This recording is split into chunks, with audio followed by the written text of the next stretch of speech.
Der Himmel über Bay City von Katrin Mavrakakis. USA im Jahr 1960. Denise und Babette ziehen in ein Wellblechhaus in Bay City. Den Krieg in Europa haben die Schwestern hinter sich gelassen. Ihre Kinder bekommen sie dort, wo die Zukunft liegt. Doch die Geschichte lässt sich nicht verdrängen. Der Himmel über Bay City ist ein preisgekrönter Roman von Katrin Mavrakakis, eine der wichtigsten Schriftstellerinnen Quebecs. Bonjour Christian, je suis très très contente de te voir. On s'était vu à Montréal et puis là, même si tu es loin, j'ai l'impression que tu es toujours proche. Donc je vais commencer par une première question et puis tu me poseras des questions si tu veux. La première, c'est d'ailleurs, pourquoi tu as publié Le ciel de Bay City qui va paraître cet automne en Allemagne? Pourquoi tu as eu envie de ce livre? Et puis, moi, je suis encore étonnée parce que c'était un livre, j'avais l'impression qu'il n'était pas pour les Allemands.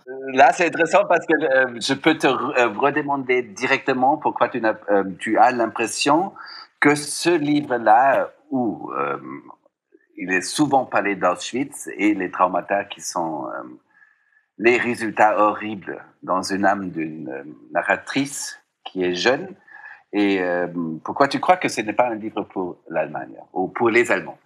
En fait, j'ai toujours espéré qu'il soit publié en Allemagne. C'est un livre pour les Allemands, mais je me disais, comme tu vois, la narratrice, elle est d'origine française, juive. Elle critique quand même beaucoup ce monde de la Deuxième Guerre mondiale. Elle critique beaucoup ce monde qui appartient pas à l'Allemagne, qu'elle voit comme le monde occidental, le monde de l'Holocauste. Mais j'avais toujours peur qu'en Allemagne, on se dise, cette fille-là, qu'est-ce qu'elle a à venir critiquer l'Allemagne? On a fait nos devoirs de mémoire, on n'a pas besoin de continuer à les faire, tu vois. Alors que moi, j'avais l'impression qu'une jeune fille pouvait être encore hantée par la Deuxième Guerre mondiale. Voilà. Après avoir lu deuxième fois dans la traduction qui est maintenant prête, moi, j'ai pas du tout eu l'impression que c'est un livre contre l'âme allemande à cause de l'histoire qu'on a eue ici.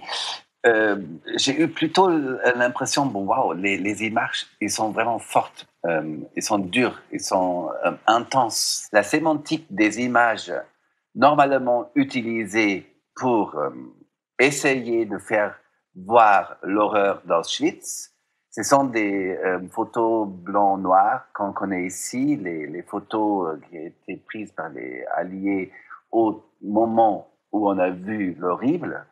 Mais ce livre-là, la narration travaille avec d'autres couleurs, avec d'autres réalités. Le livre prend quelque chose qui autour Bay City, l'industrie de la fabrication des automobiles, tout ça, et refait que c'est une réinterprétation de la réalité à cause de la perspective que la jeune narratrice a dans sa tête et qu'elle ne s'est pas quittée. Donc, elle est tellement traumatisée, hantée par ce qui était vécu par ses grands-parents.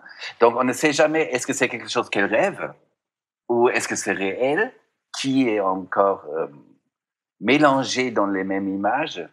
Oui, tout à fait. L'inconscient intergénérationnel, comme on dit, comme le dit Tisseron en français, il appelle ça l'inconscient intergénérationnel, c'est-à-dire le trauma qui se passe alors qu'on ne sait pas toujours, mais qui se passe de génération en génération. C'est quelque chose qui m'intéressait beaucoup. Et j'avais envie de montrer comment ce traumatisme était présent en Amérique du Nord, chez les immigrants, en fait, chez cette jeune fille dont la mère était migrante, et comment, même si elle n'a rien vécu de cette époque-là, dans les années 60, elle est hantée par ça. Et c'est pas juste elle qui est hantée, c'est que le monde est hanté. Bay City, qui est pas loin de la ville de Flint, avec ses usines, est aussi hantée par Auschwitz, parce que c'est tout le monde industriel. Elle délire, mais elle est visionnaire, cette jeune fille, et elle voit que c'est tout le monde industriel qui a mené à l'Holocauste tel qu'il a été pensé. Et pour moi, l'Amérique, telle qu'elle était pensée dans les années 60, est un terreau fertile parce que tous les immigrants de la Deuxième Guerre mondiale sont venus en Amérique du Nord dans les années 50 et 60 en se disant « on va refaire notre vie ». Il y avait cet immense rêve d'une puissance qui, tout en connaissant le passé, allait pouvoir le balayer. même dans la nouvelle génération à venir, il y a aussi le fait que les morts ne disent pas on vous laisse, on revient. Non, mais ils peuvent dormir avec nous. Ils sont pas nécessairement. Ils peuvent veiller sur notre sommeil et pas juste sur nos cauchemars. Tu vois ce que je veux dire? Les morts peuvent être plus paisibles avec les générations qui passent autour de nous. Tu sais, Christian, je voulais te parler aussi des traductrices. Parce que le livre, il va être en allemand. On s'est parlé, j'ai eu l'impression d'une attention à mon texte extraordinaire. Mais c'est absolument top parce que c'est une seule voix. En plus, tu vois, de trouver un ton qui n'a rien à faire avec la post-Auschwitz littérature ici en Allemagne. Hein. C'est tellement libre, la voix de la jeune Amy. Et quand même, elle a des images hyper précises, mais elle s'en fout. Hein. Elle parle,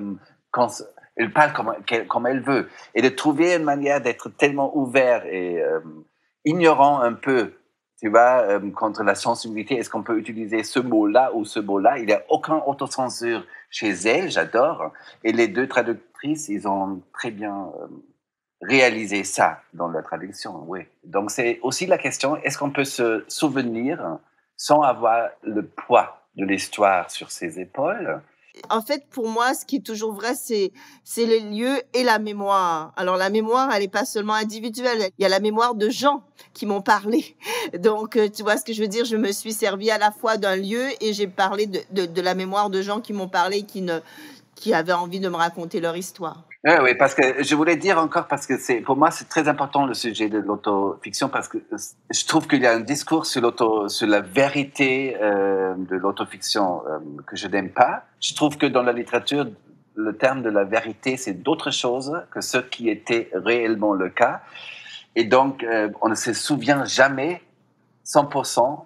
Voilà, donc ça, c'est beaucoup plus intéressant de parler. Mais non, mais tu as tout à fait raison. Pour moi, la vérité psychologique, c'est pas nécessairement la vérité des faits. Exactement, exactement. Et il faut toujours faire attention en droit, d'accord? Ça va être la vérité des faits devant une cour de justice peut-être. Mais dans la littérature, si on a bien le droit d'inventer, de réinventer, de mentir, c'est la moindre des choses. Ouais, voilà, Parce que j'aime beaucoup une expression de Deleuze qui dit il faut dramatiser le concept. Ouais. Et j'ai l'impression qu'il faut dramatiser un concept qu'on a par la littérature. J'ai l'impression, quelque chose comme ça, j'ai jamais lu.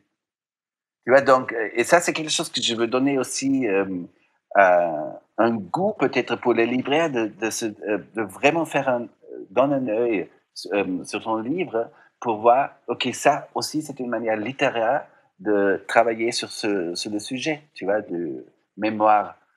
Pour moi, c'est un livre qui montre qu'avec une certaine forme d'amour pour l'être humain et une certaine forme vraiment de connaissance du sujet et de savoir, on peut transporter les images horribles et donner à la fois une forme d'espoir pour la vie qui veut que vivre. Tout à fait, tout à fait. Merci beaucoup de l'avoir lu comme ça, Christian. Alors, on va s'arrêter là, puis je vais te dire au revoir tout de suite. Ok, super. Passez très bonnes vacances. Bien sûr. Mes bisous.